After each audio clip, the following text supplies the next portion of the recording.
وقال النبي صلى الله عليه وسلم إن الإيمان لا يخلق في جوف أحدكم كما يخلق الثوب الخلق فاسألوا الله أن يجدد الإيمان في قلوبكم.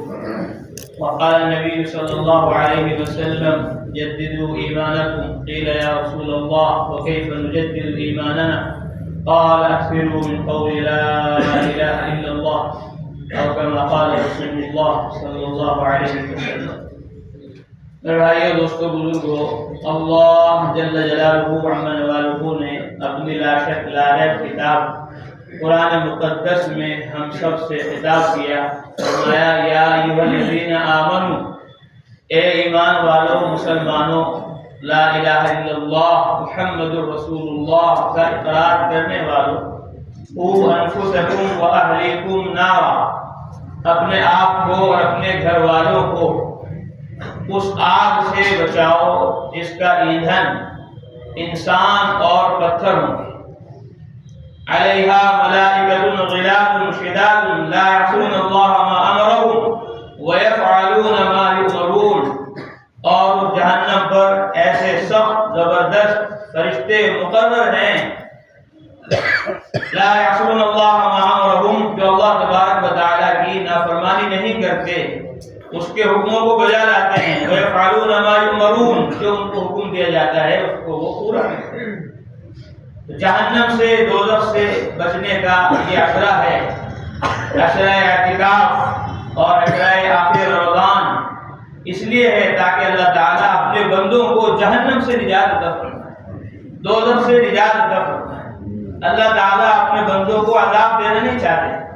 ہمارے حضرت مولانا الیاس صاحب نور اللہ مرقدہ، اللہ تعالیٰ اپنے قبر کو نور سے منور فرمائے، فرماتے تھے بار بار، اللہ تعالیٰ فرماتے ہیں ما یفعل اللہ بعذابکم، اللہ کو کیا ملے گا تمہیں عذاب دے کر، اللہ کو کیا ملے گا تمہیں عذاب دے کر. ما یفعل اللہ بعذابکم ان شکرتم وآمنتم، اگر تم شکر کرو، اللہ پر ایمان لاؤ، اس کی ذات عالی کا یقین اپنے دل کے اندر داخل کرو، اس کے ذکر میں، شکر میں اپنے رات دن صبح شام کو تم لگا دو، تو اللہ تعالیٰ تمہیں عذاب دے کر کیا کرے گا؟ اللہ تعالیٰ تو تمہیں عذاب سے نجات دینا چاہتا ہے، عذاب سے بچانا چاہتا ہے. تو ماں سے 70 گنا زیادہ اللہ تبارک و تعالیٰ اپنے بندوں سے محبت فرماتے ہیں. کیا باپ محبت کرے گا اولاد سے، اور کیا محبت کرے گی ماں اولاد سے، جو اللہ تبارک و تعالیٰ اپنے بندوں سے کرتے ہیں. ما یفعل اللہ بعذابکم ان شکرتم وآمنتم وکان اللہ شاکرا علیما.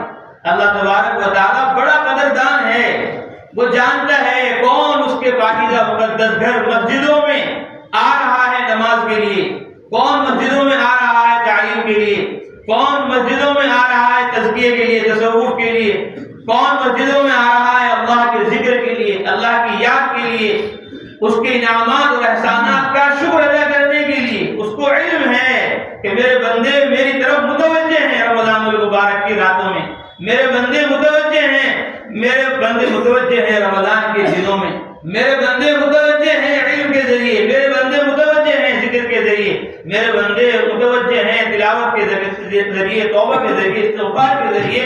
وکان اللہ شاکرا علیما، اللہ تبارک و تعالیٰ قدردان ہے. تمہارے تھوڑے تھوڑے عمل کی بھی اللہ تبارک و تعالیٰ کے یہاں ایک مقام ہے، ایک مرتبہ ہے.